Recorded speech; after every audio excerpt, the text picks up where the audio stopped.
วันจันทร์ที่29นะผมนี่คืออยากกินกุ้งมดไปจับ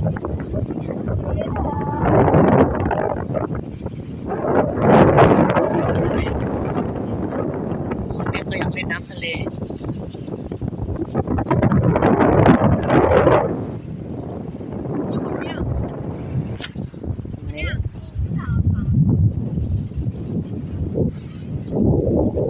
วันนี้ไม่รู้อะไรเลยจะพาไปไหนเข้าไป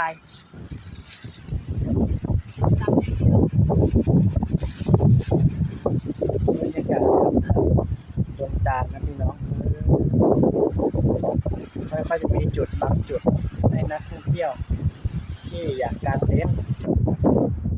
เราปูนั่งนอนนั่งสบายรถก็จอดตรงนี้